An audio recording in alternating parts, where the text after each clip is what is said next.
Pin comment में next chapter का time stamp है, सीधा क्लिक कर आप नए चैप्टर तक पहुंच जाओगे। और तो फिर चलो शुरू करते हैं। इस कहानी की शुरुआत में दिखाया जाता है कोई तो किसी के साथ फाइट कर रहा था, जहाँ पर कोई किसी के किक को रोकते हुए उसके ऊपर एक जबरदस्त पंच से हमला करता है। भाई दूसरा वाला अपनी कोहनी से इसे रोकने का कोशिश करता है और दिखाई देता है उसके पंच के प्रेशर के कारण से दूसरे वाले को पीछे हटना पड़ता है। और वो लड़का अपने हाथ को देखते हुए कहता है, अरे लगता है तुम्हारा पंच काफी ज्यादा ताकतवर बन चुका है, इसमें तो मेरे को काफी ज्यादा दर्द हो रहा है। फिर वो डरते हुए सामने की तरफ देखता है और कहता है, तो होंगसू क्या तुमने अपने वज्र फिस्ट को और भी ज्यादा इम्प्रूव कर लिया है और क्या तुम माइक्रो लेवल तक पहुंच चुके हो? वही सामने से हमारा हीरो होंगी कहता है, हाँ बस 2 दिन हुआ है मैं माइक्रो लेवल पर ब्रेक थ्रू करा हूँ। और अब हमें बताया जाता है इन लेवल्स के बारे में, जहाँ पर किसी भी स्किल या फिर किसी भी चीज का जो शुरुआती दौर है उसे बेसिक, उसके बाद प्रोफिशिएंसी एंड उसके बाद माइक्रो लेवल, उसके बाद mastered and finally perfect level. मेरे सामने से वो लड़का पसीनों से लथपथ होते हुए एक थम्स अप करते हुए कहता है, सही में ऑसम। अगर बस वज्र फिस्ट को लेकर बात करा जाए तो फिर क्लास के अंदर ऐसा कोई भी नहीं है जिसके साथ तुम्हें कंपेयर करा जा सकता है। तभी सामने से होंगी कहता है, अगर तुम्हारा रेस्ट लेना हो गया हो तो फिर ट्रेनिंग को दोबारा से चालू करते हैं। मेरे सामने से वो बंदा शॉक्ड होता है और फिर सीधा बैग को उठाते हुए कहता है, तुम बिल्कुल एक मैनियक हो, मैं और तुम्हें कंपनी नहीं दे सकता,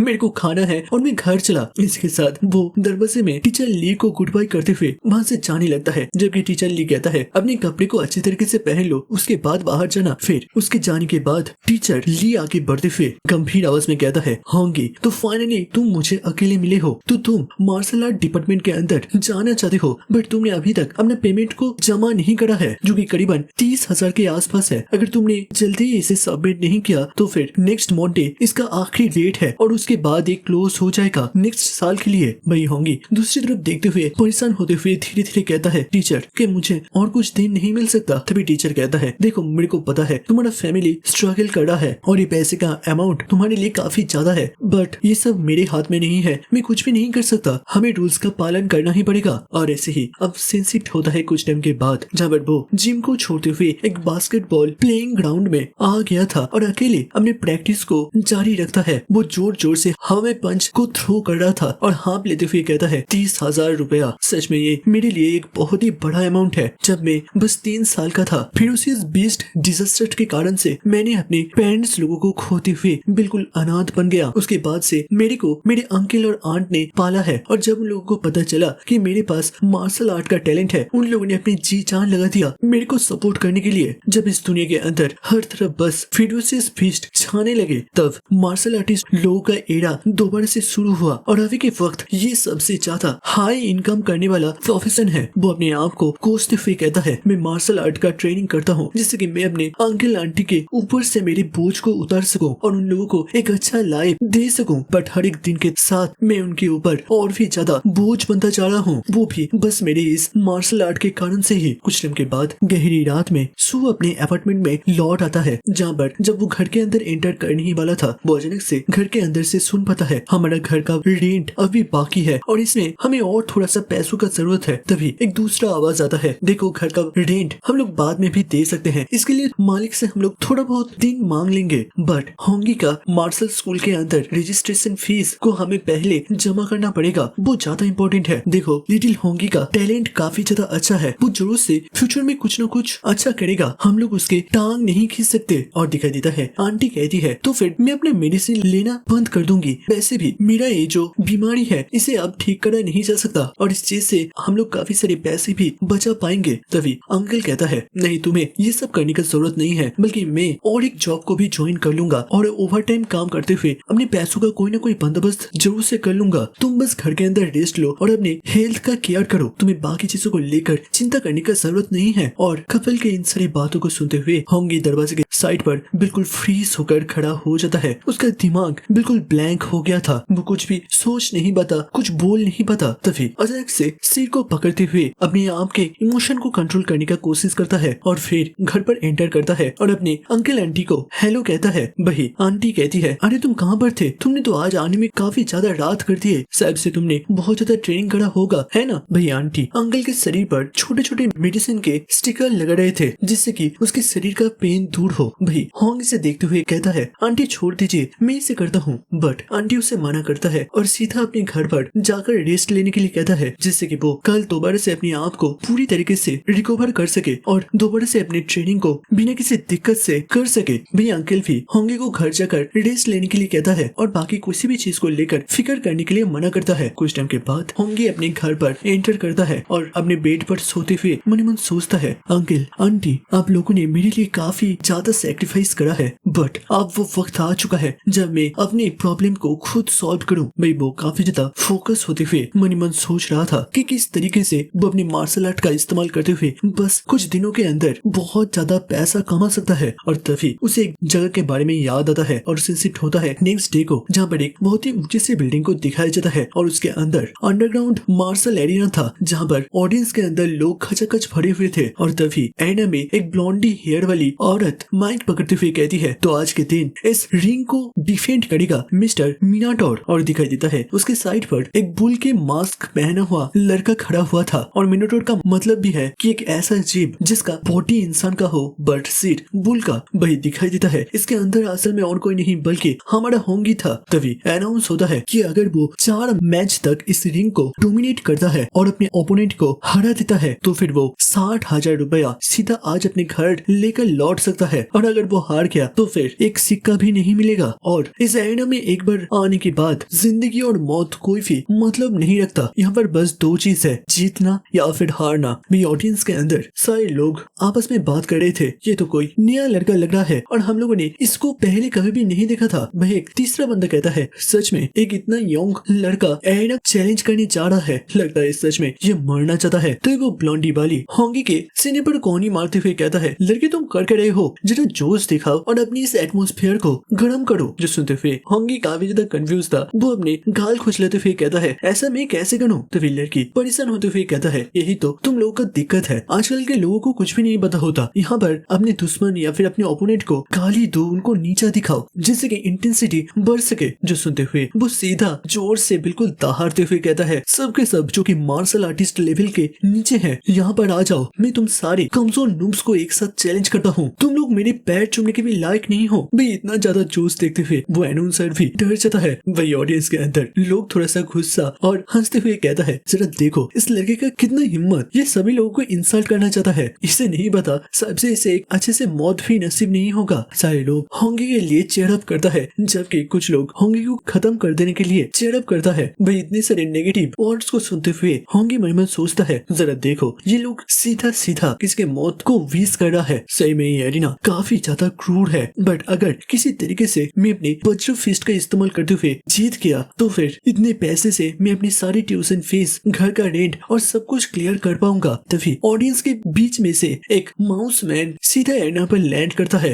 वही होंगी मन मन सोच रहा था, इस लड़के का स्पीड काफी ज्यादा अच्छा है, बट अगर इसके पैरों को देखा जाए तो फिर ये काफी ज्यादा कमजोर लग रहे हैं, लगता है मैच मैं काफी इसलिए जीत सकता हूँ। तभी मैच को स्टार्ट करा जाता है और वो माउस मैन सीधा अपने पंच को लेते हुए होंगी के फेस पर मारने के लिए आगे बढ़ रहा था, बट होंगी उसके हमले को डॉज करता है और अपना क्लॉ बनाते हुए फ्लोटिंग लाइट प्लम का हमला करता है जो कि बहुत ही ज्यादा ताकतवर था और ये माउस मैन सीधा एरिना के बाहर जाकर गिरता है। इसके साथ अनाउंस करा जाता है कि इस मैच का विनर असल में मिनाटोर है, अर्थात यहाँ पर लोगों के असली नामों को हाइड करा जा रहा था। और इसके बीच दोबारा से खुशफुसाहट और चेयर अप शुरू हो जाता है। तभी और एक ब्लॉन्डी हेयर वाला मास्क पहना हुआ लड़का एरिना पर आता है और वो गंभीर आवाज में कहता है, मानना पड़ेगा पिछले मैच पर तुम काफी ज्यादा लकी निकल गए, बट इसी के साथ तुम्हारा ये लक खत्म होता है, इस बार तुम बिल्कुल हारने वाले हो। होंगी सीधा पीछे घूमते हुए उंगली से उसे आगे बढ़ने के लिए इशारा करता है और वो मनी मन सोचता है, इस लड़के का फिजिक काफी ज्यादा अच्छा लग रहा है, बट मुझे नहीं लगता वो मेरे मैक्रो लेवल के वज्र पाम का सामना कर पाएगा, चलो एक बार आजमा के देखते हैं। इसके साथ वो ब्लॉन्डी हेयर वाला जब होंगी के ऊपर पंच मारने के लिए आगे बढ़ता है, होंगी भी एक स्टैंस लेते हुए अपने वज्र पाम को उसके पंच के साथ टकराता है और वो ब्लॉन्डी वाला तुरंत ही होंगी के पावर को देखते हुए काफी ज्यादा हैरान होता है और इसी शौक का फायदा लेते हुए होंगी सीधा अपने दूसरे हाथ से और एक पंच सीधा उसके फेस पर लैंड करता है और फिर अंदर ही अंदर एक स्माइल देते हुए मनी मन कहता है, ये अपने पूरी ताकत को बस शरीर के ऊपरी हिस्से पर फोकस कर रहा है, जिसके कारण से उसका मिडिल वाला हिस्सा बिल्कुल डिफेंसलेस हो जाता है। इसके साथ वो एक जबरदस्त केक सीधा ब्लॉन्डी वाले के मिडिल से टकराता है और वो भी सीधा एरिना के बाहर चक्कर गिरता है और इसके साथ ये मैच भी खत्म और वो अनाउंस करने वाली लड़की खुश होते हुए कहती है, तो फिर दूसरा मैच का भी विनर मिनाटोर है। तभी दिखाई देता है ऊपर व्यूइंग बॉक्स से कोई तो इस मैच को देख रहा था और दिखाई देता है वो रूम बहुत ही ज्यादा लग्जरियस था और एक मिड एज आदमी कोट पैंट पहने हुए गंभीर आवाज में कहता है, जरा देखो इस लड़के को, ये तो क्वासी मार्शल आर्टिस्ट भी नहीं है, बट फिर भी इसका ताकत काफी ज्यादा इम्प्रेसिव है। अगर किसी भी एवरेज मार्शल अप्रेंटिस लेवल के साथ इसका कंपैरिजन करा जाए तो फिर ये अनयूजुअली बहुत ही ज्यादा ताकतवर है। तभी अनाउंस होता है तीसरा मैच भी मिनाटोर जीत गया है और बस एक मैच जिसके साथ वो पूरा 60,000 रुपीज घर लेकर जा सकता है। तभी ऊपर से वो आदमी कहता है, ये लड़का बहुत ज्यादा बुरा भी नहीं है और बिल्कुल बेस्ट भी कहा नहीं जा सकता। इस तरीके का लड़का बिल्कुल मैच फिक्सिंग के लिए बेस्ट कहा जा सकता है। मुझे ये लड़का मेरी टीम के अंदर चाहिए। तभी पीछे से एक कैट मास्क पहने हुआ ब्लॉन्डी लड़का कहता है, तो टीचर क्या मैं जाऊं? तभी सामने से वो आदमी कहता है, हाँ जाओ, बट इस चीज को रिवील मत करना कि तुम क्वासी मार्शल रियलम पर नहीं बल्कि एक सही में मार्शल आर्टिस्ट हो। भाई उधर हमारे हीरो अपनी फिस्ट को देखते हुए मन ही मन सोच रहा था, लगता है मेरे मैक्रो लेवल के वज्र पंच के साथ मैं इन सारे मामूली मार्शल एवरेज लेवल को हरा सकता हूँ और बस एक मैच जिसके साथ मेरे अभी की जिंदगी का सारा प्रॉब्लम सॉल्व हो जाएगा। तभी अनाउंस होता है, अरे ये क्या, ये तो व्हाइट फॉक्स है और वो सही में आज रिंग में उतरने वाला है। होंगी सीरियस होते हुए पीछे घूमता है और दिखाई देता है एक व्हाइट कोट में बंदा एरिना में आता है और बताया जाता है ये एक क्वासी मार्शल आर्टिस्ट है और कुछ लोग कहते हैं कि मिनाटोर तो बस अप्रेंटिस लेवल का है, उसके साथ क्वासी मार्शल रियलम का एक बंदा लड़ेगा, ये तो बिल्कुल एक चीटिंग है। वही होंगी भी सोच रहा था, सच में ये मैच काफी ज्यादा डिफिकल्ट होने वाला है। वैसे भी मैं एरिना में आने के बाद अनाउंस करा था कि मैं किसी भी मार्शल आर्टिस्ट से नीचे वाले रियलम से फाइट करने के लिए तैयार हूँ, बट जो भी हो मैं ये मैच हार नहीं सकता। वही सामने से वो कैट मास्क वाला एक इंटेंस लुक देते हुए एक स्माइल देता है और फिर अपनी उंगली हिलाते हुए कहता है, चिंता मत करो, मैं तुम्हारे ऊपर ज्यादा टफ नहीं जाऊंगा। इसके साथ एरिना के बाहर से वो ब्लॉन्डी हेयर वाली मैच की शुरुआत का अनाउंसमेंट करता है और बिना किसी इंतजार के दोनों लोग आमने सामने टकराने के लिए आगे बढ़ता है, वो भी बिल्कुल ब्लैंक स्पीड के साथ। होंगी सोच रहा था मेरा कल्टीवेशन रियलम उससे कम है, मेरे को इस वक्त अपने पूरी ताकत का इस्तेमाल करना ही पड़ेगा। जिसके साथ उन दोनों का पंच आपस में टकराता है और तुरंत ही होंगी रियलाइज करता है कि उसका ओपोनेंट असल में क्वासी मार्शल आर्टिस्ट नहीं है बल्कि वो सही में एक मार्शल आर्टिस्ट बन चुका है। वो अपने दांत कसते हुए मन ही मन कहता है, ये लोग सीधा सीधा चीटिंग कर रहे हैं। मेरे ओपोनेंट ने उसके वाइटलिटी पावर को कंप्रेस करके रखा है जिससे कि कोई भी इसे भाप ना सके। वही दिखाई देता है सामने वो कैट मास्क वाला बंदा धीरे धीरे अपनी ब्रीथिंग टेक्निक को कंट्रोल कर रहा था जिससे कि उसका असली फोर्स बाहरी लोगों को पता ना चल सके और वो सामने की तरफ थंडर रस्ट फिस्ट से हमला करता है और बहुत सारे पंच सीधा सीधा होंगी के बॉडी पर जाकर लगता है जिससे कि उसके मुंह और नाक से खून तक निकल गया था। वो दर्द से कतराते हुए मन मन सोचता है, क्या ये सही में एक मार्शल आर्टिस्ट का पावर होता है? ये तो बहुत ही ज्यादा खतरनाक है। मेरे ऑडियंस के अंदर लोग बात करते हैं इस व्हाइट फॉक्स ने अभी 3 इको थंडर रस्ट फिस्ट का इस्तेमाल करा है, ये तो बहुत ही ज्यादा डिफिकल्ट पंचिंग टेक्निक है। भाई साइड से और एक लड़का हंसते हुए कहता है, अब तो लगता है ये मिनाटोर गया, सर देखो वो तो अब अपने आप को टिफिन भी नहीं कर पा रहा। दिखाई देता है पैटे लाभ एक तरफा बन गया था। होंगी बिना किसी रेजिस्टेंस के बस उसका मार खाते हुए पीछे पुश हो रहा था। भाई व्हाइट फॉक्स कहता है, अरे ये क्या, लड़ो मुझसे, अपना ताकत भी थोड़ा सा दिखाओ, मैं देखना चाहता हूँ। वही होंगी भी मन मन सोच रहा था, अगर इसी तरीके से चलता रहा तो फिर ये मैच में बेशक हार जाऊंगा, मेरे को काउंटर अटैक करने के लिए एक ओपन स्पॉट ढूंढना ही पड़ेगा। और तभी जब वो व्हाइट फॉक्स के बॉडी के ओपन स्पेस को देखने का कोशिश कर ही रहा था तभी सीधा उसके मुंह के सामने व्हाइट फॉक्स का एक पंच पहुंच जाता है जो कि सीधा सीधा उसके फेस के साथ टकराता है और वो हवा में उड़ते हुए दूर एरिना में जाकर ही लैंड करता है। दिखाई देता है उसका हालत खराब हो गया था। वो मन ही मन सोचता है मेरा कॉन्शियसनेस धीरे धीरे जाता जा रहा है। तभी व्हाइट फॉक्स आगे बढ़ते हुए होंगी के सिर के ऊपर अपना कदम रखते हुए कहता है, लगता है लड़के तुम यहाँ से एक पैसा भी लेकर लौट नहीं पाओगे। फिर वो और ज्यादा प्रेशर देते हुए थोड़ा सा झुकते हुए फिसफिसते हुए कहता है, बट देखो मेरी टीचर को तुम काफी पसंद आ चुके हो, अगर तुम हमें ज्वाइन करते हो और मैच फिक्सिंग में फ्यूचर में मदद करते हो तो फिर तुम्हें आज का प्राइस अमाउंट पूरी तरीके से दे दिया जाएगा। तो बताओ क्या तुम हमें ज्वाइन करना चाहोगे? वही होंगे कोसते हुए कहता है, चाहे कुछ भी हो जाए वो इस तरीके से कभी भी उन लोगों को ज्वाइन नहीं करेगा, वो भी चीटिंग करने के लिए। जो सुनते हुए व्हाइट फॉक्स काफी ज्यादा हैरान होता है और वो कहता है कि सही में तुम इतना बड़ा पैसा को खोना अफोर्ड कर सकते हो? वही होंगी ऊपर देखते हुए कहता है कि तुम इन तरीके के गंदे काम करते हुए अपने आप को मार्शल आर्टिस्ट कहते हो, तुम पर तो थूक है। जो सुनते हुए अब उस व्हाइट फॉक्स को काफी ज्यादा गुस्सा चढ़ता है और वो एक इंटेंस लुक देते हुए कहता है, तो फिर तुम्हारे साथ अब कोई भी चीज को लेकर डिस्कशन करने का कोई मतलब नहीं बनता। चलो तुम्हारा इस मार्शल आर्टिस्ट बनने का सपने को मैं हमेशा हमेशा के लिए खत्म कर देता हूँ, वो भी तुम्हें क्रिफल कर कर। वो सीधा होंगे के पैर के ऊपर एक जबरदस्त किक मारते हुए उसे तोड़ना चाहता था। वही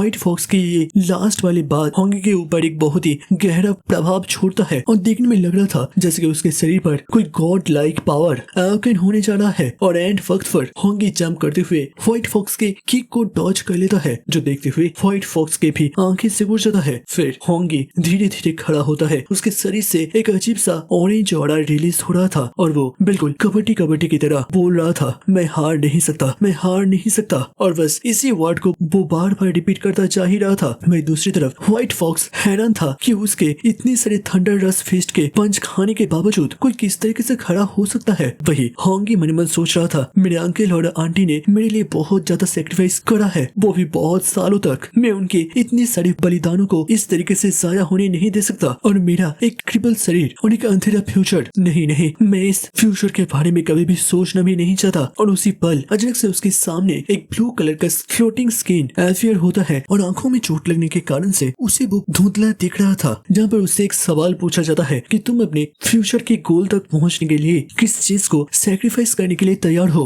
होंगी बिल्कुल एक डेविलिश लुक देते हुए एकदम से कहता है, सब कुछ। तभी उसके पूरे शरीर से बहुत ही tense red aura energy yellow thunder के साथ स्पार्क करते हुए बहने लगता है और एक दूसरा नोटिफिकेशन चमकता है, क्या तुम इसके प्राइस को देने के लिए तैयार हो। होंगी बिना सोचे समझे हाँ में जवाब देता है और तुरंत ही उसके पैर के आसपास से स्पेस और रियलिटी टूटने लगता है। वो जैसे कि एक दूसरे ही दुनिया पर एंटर करने जा रहा था और तुरंत ही वो बिल्कुल अपने आप को एक एंशिएंट जगह पर पाता है। वो आसपास देखता है और उसको इस जगह के बारे में कुछ भी पता नहीं चलता। और तभी वो अपने ऊपर गिरते हुए साई को देखता है और दिखाई देता है वहाँ पर एक गोल्डन कलर का बहुत ही विशाल सा एलियन टाइप का क्रिएचर था, जिसके शरीर से बहुत ही ज्यादा गोल्डन एनर्जी रिलीज हो रहा था। और वो धीरे से कहता है, ठीक है तो फिर मैं तुम्हें वो चांस देता हूँ। और वो पूरा क्रिएचर बिल्कुल एक गोल्डन रोशनी में चमकते हुए कंडेंस होते हुए होंगी के आसपास घूमने लगता है और तुरंत ही वो जुड़ते हुए एक गोल्डन सिस्टम पैनल का रूप लेता है। होंगी देखता है वहाँ पर उसके सारी स्टैट के बारे में लिखा गया था, जहाँ पर उसके वाइटलिटी, स्पिरिट, फिजिक के बारे में बताया जाता है, जो कि तुम लोग सामने देख सकते हो। और उसके साथ साथ एक नोटिफिकेशन चमकता है जहाँ पर मिशन लिखा गया था और उसके पास मार्शल वैल्यू 0 है। वही होंगी सोच रहा था क्या पैनल को मैं छू पाऊंगा। इसके साथ वो मिशन पर टैप करने का कोशिश करता है और तुरंत ही मिशन ओपन होता है जिसका नाम था वे ऑफ द एरिना। और इस मिशन में होंगी को एक स्पेशल मिशन कंप्लीट करना पड़ेगा, जिससे कि उसका वज्र फिस्ट लेवल मैक्रो से मास्टर लेवल तक पहुंच जाएगा और फ्लोटिंग लाइट फ्लाम अटैक और वॉइड फुट स्टेप दोनों प्रोफिशिएंट लेवल से मैक्रो लेवल तक पहुंच जाएगा। और ये एक बिगिनर गाइड मिशन है, जिसके कारण से कोई एक्स्ट्रा रिवार्ड उसे नहीं दिया जाएगा। होंगी सोच रहा था कि बिगिनर गाइड किस तरीके का मिशन हो सकता है, जबकि उसके पीछे से बिल्कुल होंगी के ही रूप लेते हुए एक क्लोन बनता जा रहा था। और तुरंत ही होंगी अपनी साइड पर एक पंच को आगे बढ़ता हुआ पाता है। होंगी बिल्कुल झुकते हुए बहुत ही नजदीक से उसके इस हमले से बचता है और वो हैरान होते हुए मन ही मन सोचता है, ये क्या, ये तो बिल्कुल मेरा ही एक क्लोन लग रहा है और वो भी वज्र फिस्ट का इस्तेमाल कर रहा है, बट इसका वज्र फिस्ट और भी ज्यादा स्टैंडर्ड और बेहतरीन लग रहा है। तो फिर इसके साथ तो फाइट करना बनता है। इसके साथ वो अपने ही क्लोन के ऊपर हमला करने के लिए जब आगे बढ़ ही रहा था, अचानक से वो क्लोन उसी के हाथ को पकड़ लेता है और फिर वो क्लोन उसको दूसरे हाथ से मारने के लिए आगे बढ़ता है और होंगी के पेट पर बिल्कुल जैसे कि एक ब्लास्ट होता है और इससे वो थोड़ी दूर तक पीछे खिसक आता है। तुरंत ही होंगी अपने सिस्टम पैनल को देखता है और अब उसका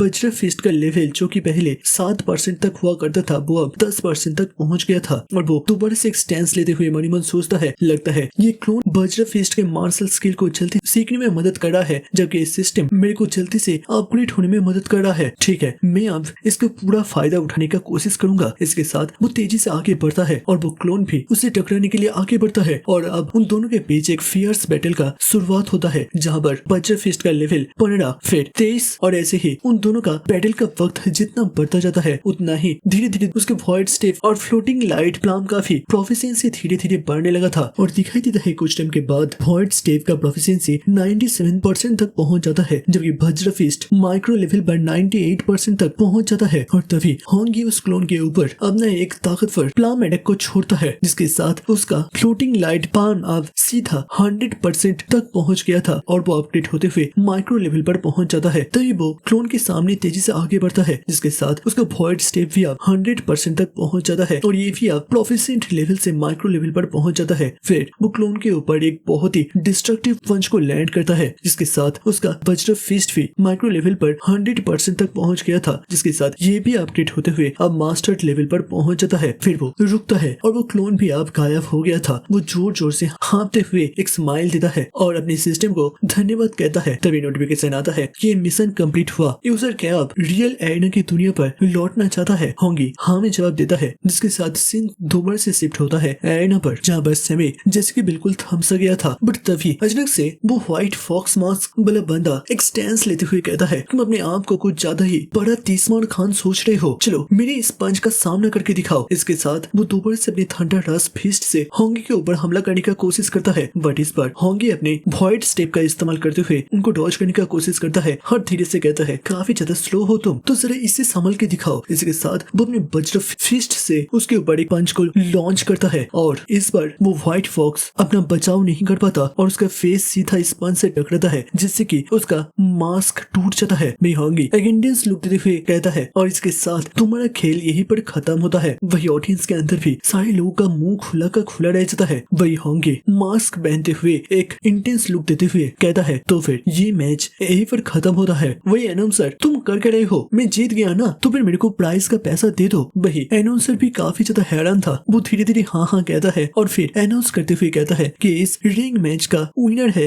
मिनाटोर और उसे 60,000 रुपीज का ग्रैंड प्राइज दिया जाता है। वही ऊपर के VIP बॉक्स से वही बंदा अपने ड्रिंक को पकड़ते हुए गंभीर आवाज में कहता है, बस एक अप्रेंटिस लेवल का रुकी वज्र फिस्ट को मास्टर लेवल पर इस्तेमाल कर रहा है, ऐसा कैसे हो सकता है? कुछ लोग तो मार्शल आर्टिस्ट बन जाने के बाद भी इस स्किल को मास्टर नहीं कर पाते। लगता है इस लड़के के साथ कुछ न कुछ गलत तो जरूर से है। वो अपनी साइड पर दोनों बॉडीगार्ड की तरफ देखते हुए कहता है, जरा इसके ऊपर नजर बनाए रखना और इसको लेकर इन्वेस्टिगेट करो और इसके असली आइडेंटिटी को बाहर निकल कर मेरे को बताओ। वही पीछे से दोनों ऑफिसर सिर झुकाते हुए हाँ में जवाब देता है। वही सीन शिफ्ट होता है कुछ टाइम के बाद, जहाँ पर होंगी रात में शहर में फुटपाथ से चलते हुए लौट रहा था। तभी वो अचानक से अपने पीछे के गली में किसी के साय को देख पाता है और वो समझ पाता है कि कोई ना कोई उसको फॉलो जरूर से कर रहा है। और दिखाई देता है वहाँ पर दो लोग थे जो कि होंगी को फॉलो कर रहे थे। भाई होंगी बिल्कुल उनके सामने से जैसे कि गायब सा हो जाता है। वो लोग परेशान होते हुए जल्दी से आगे बढ़ता है और आसपास देखने लगता है। एक आदमी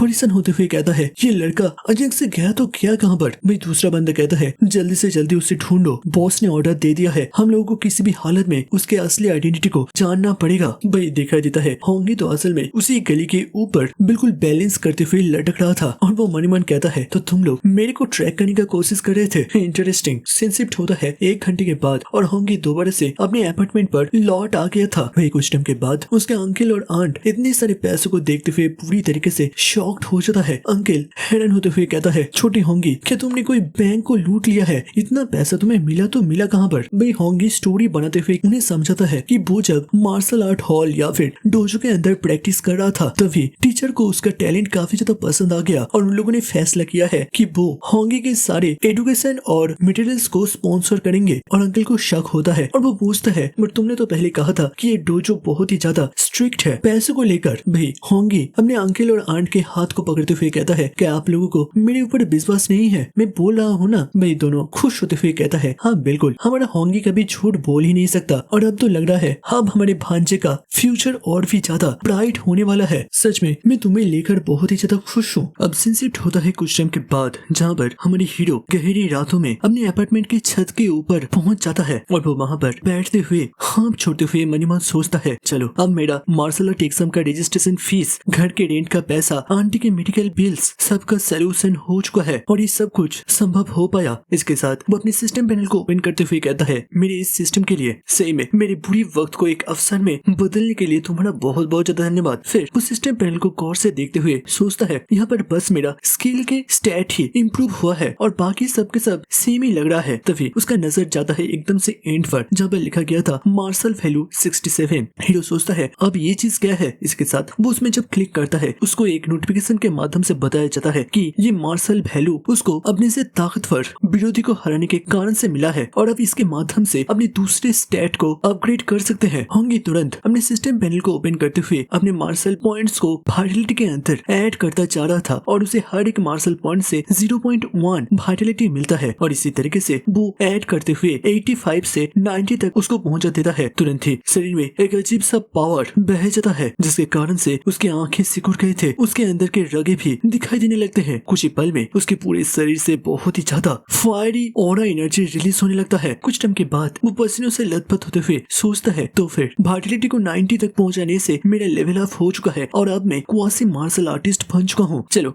मेरे बाकी के पॉइंट्स को भी इस वाइटलिटी के साथ जोड़ देते हैं और बस बोलने के साथ ही वो इसे ऐड भी करने लगता है। कुछ टाइम के बाद वो अपने शरीर को देखता है, उस फाइटिंग एरिना पर हुए गए सारे इंजरीज अब उसका हील हो चुका था और वो अपने शरीर को देखते हुए काफी ज्यादा हैरान होता है कि उसका शरीर अब और भी ज्यादा रिप्ड और मस्कुलर बन चुका है और उसको लग रहा था उसके पूरे शरीर के अंदर जिसकी एंडलेस पावर बह रहा था और वो फैसला करता है अपनी इस ताकत को जांचने का। दूसरे सीन पर दिखाई देता है वो बिल्डिंग की छत के ऊपर से जंप करते हुए तेजी से आगे बढ़ रहा था, उसके आंखें ग्लो कर रहे थे और वो एक मुस्कुराहट देते हुए सोचता है मैं अब सीधा अपने स्कूल ग्राउंड के कॉम्बैट पावर टेस्टर के पास जाऊंगा जिससे कि मेरे को पता चल सके मेरा पावर कितना बढ़ पाया है। कुछ टाइम के बाद star city number 1 high school के ड्रिल ग्राउंड पर पहुंच जाता है और उसके सामने एक मशीन था, इसका नाम है टायर 1 कॉम्बैट पावर टेस्टर। तुरंत ही होंगी उसके सामने खड़ा होते हुए एक स्टैंस लेता है, उसके पूरे शरीर से रेड ऑरा रिलीज हो रहा था और वो मनी मन सोचता है चलो पहली बार में मैं अपने 70% पावर का इस्तेमाल करूंगा, चलो देखते हैं इसका क्या रिजल्ट निकलता है। तुरंत ही वो बहुत ही हाइपर स्पीड के साथ अपने पंच को लॉन्च करता है, उसके आंखें ग्लो कर रहे थे और उस जगह पर एक जबरदस्त फोर्स एनर्जी रिलीज होता है। उसका पंच का स्पीड इतना ज्यादा था कि वहाँ पर एक ऑरेंज भीम बन जाता है। बट दूसरे सीन पर होंगी का चेहरा लटक जाता है, उसके सिर से पसीना गिरने लगा था, बिल्कुल पानी की तरह दिखाई देता है। होंगी का हाथ उस मशीन के प्लेट को भेदते हुए अंदर चला गया था और इसके साथ साथ वो पूरा मशीन भी दफा हो चुका था। होंगी कहता है ये किस तरीके का मशीन यहाँ पर लेकर आया है, ये मेरा एक पंच भी सह नहीं पाया, बट कई ये लोग मेरे को इसके लिए पेमेंट करने ना कहे, मेरे को अभी यहाँ से भागना पड़ेगा। वैसे भी काफी ज्यादा चोर का आवाज हुआ था, कोई ना कोई जल्दी यहाँ पर पहुंच जाएगा। इसके साथ वो सीधा वहां से दौड़ लगाता है। कुछ टाइम के बाद स्कूल के प्रिंसिपल अपनी नाइट ड्रेस पर आते हुए पूरी तरीके से सदमे में चला जाता है। वो कहता है ओह गॉड ये क्या हो गया, किस कमीने बच्चे ने हमारे टेस्टर को इस तरीके से डिस्ट्रॉय कर दिया। मेरे हिसाब से स्कूल के अंदर बस 2 ही लोग हैं, चैनसन और लीटू। तुम लोग बस इंतजार करो, स्कूल ओपन होने तक मैं तुम्हारा अच्छी तरीके से खातिरदारी करूंगा। वही सीन शिफ्ट होता है अब सुबह को। Star city number 1 high school के जिम्नेशियम पर सारे स्टूडेंट्स इकट्ठा हो गए थे। ग्राउंड को बहुत ही अच्छी तरीके से सजाया गया था और दिखाई देता है वहाँ लाइन के अंदर होंगी भी खड़ा हुआ था। वो अपने सामने के दोस्त से पूछता है अरे आज क्या बात है, चैनसन का सिर इतना फूला हुआ क्यों लग रहा है। उसका दोस्त होंगी से कहता है सुना है कि कल रात के मिडनाइट पर चैनसन ने बाहर के ड्रिल ग्राउंड के अंदर के टेस्टर को पूरी तरीके से तबाह कर दिया है और उसके बाद से अपनी गलती को एडमिट भी नहीं कर रहा और इसके कारण से प्रिंसिपल ने उसको पनिशमेंट दिया है। वही होंगी मन मन सोच रहा था तो फिर इस लड़के के ऊपर मेरे क्राइम को थोपा गया है, चलो ये भी बढ़िया है, मैं तो बच गया। तभी अचानक से साइड से एक खड़ूस आवाज आता है सारे स्टूडेंट्स अभी शांत हो जाओ, आज मैं अपने एक बहुत ही पुराना दोस्त या फिर कॉमरेड को तुम लोगों के सामने लेकर आया हूँ और ये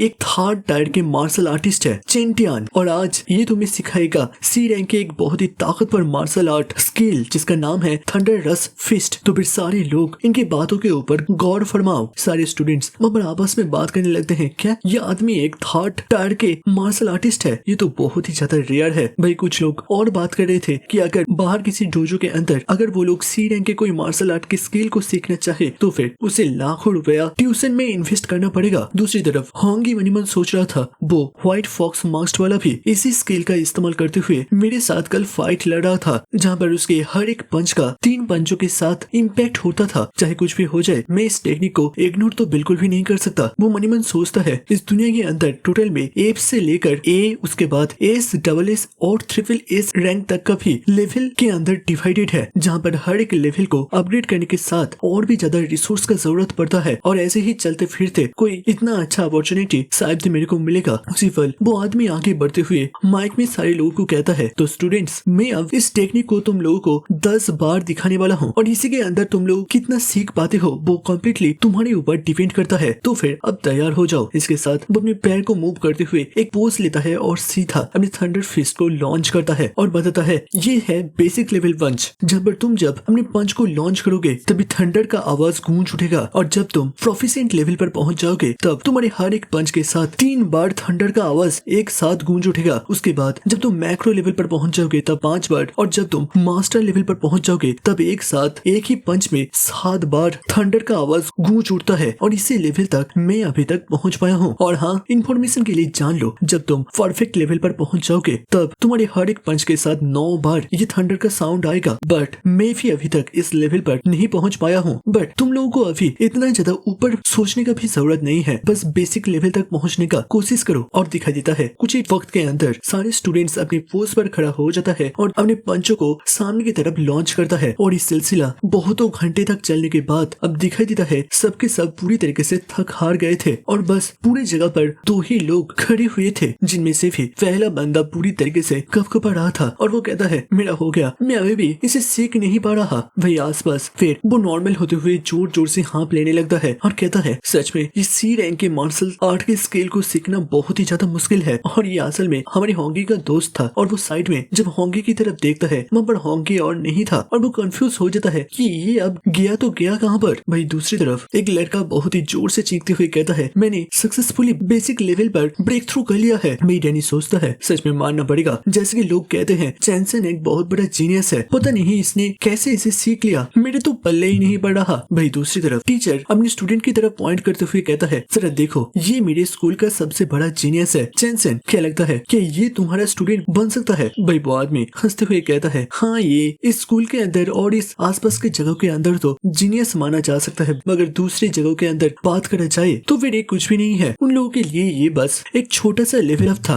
कुछ टाइम के बाद वो लोग बात करते हुए हॉल से बाहर निकल आता है और सीढ़ियों से धीरे धीरे उतरते हुए वो मास्टर टीचर से कहता है टीचर ली आपके स्कूल के अंदर के स्टूडेंट्स उतना भी कुछ खास नहीं है, लगता है मेरा यहाँ पर आना बिल्कुल जाया जाएगा। भाई प्रिंसिपल ली सोचते हुए कहता है अभी अभी तो तुमने देखा कि हमारा एक स्टूडेंट ऑलरेडी बेसिक लेवल पर ब्रेक थ्रू कर लिया है, वो भी कुछ ही घंटे के प्रैक्टिस के माध्यम से। क्या तुम्हें इससे भी ज्यादा जीनियस चाहिए? वैसे तुम उसका करोगे क्या? तभी वो आलमी ग्राउंड में चलते हुए कहता है मार्शल डाओ कल्टीवेशन बहुत ही ज्यादा कांटों भरी रास्तों से गुजरता है, जिस जगह पर टैलेंट और उसी के साथ साथ हार्ड वर्क करना भी बहुत ही ज्यादा जरूरी है, बट सही जगह पर सही अपॉर्चुनिटी के बिना ये बाकी चीज बिल्कुल जाया हो जाता है। उसके लिए फ्यूचर में जाकर ग्रो करना पूरी तरीके से इम्पॉसिबल हो जाता है और इसी के कारण से मैं यहाँ के बेस्ट स्टूडेंट को अपनी तरफ से सपोर्ट करना चाहता हूँ। तभी अचानक से उन दोनों को साइड से 7 बार थंडर का आवाज सुनाई देता है, जो सुनते हुए उन दोनों के आंख सिकुड़ गए थे। दिखाई देता है फील्ड के साइड पर हमारे हीरो सुहोंग खड़ा हुआ था और उसके हाथ से ब्लू थंडर बह रहा था। वही टीचर और वो मास्टर साइड में आकर खड़ा होता है और हैरान होते हुए कहता है मैंने अभी अभी सुना यहाँ से 7 बार थंडर का आवाज आया है, टीचर आपने क्यों नहीं बताया कि आपके स्कूल के अंदर भी कोई इतना अच्छा एक्सपर्ट रहता है। वही टीचर चीखते हुए कहता है जरा गौर से देखो, वो हमारे स्कूल के यूनिफॉर्म पड़ा हुआ है, ये असल में कोई एक्सपर्ट नहीं बल्कि हमारे स्कूल का एक स्टूडेंट है। भाई वो मास्टर का दोस्त का मुंह पूरा खुला का खुला रह गया था। वो हैरान होते हुए कहता है ये क्या, मैं बस 4 से 5 घंटा पहले ही इस स्किल को सिखाया है और आपके बच्चे ने ऑलरेडी मास्टर लेवल को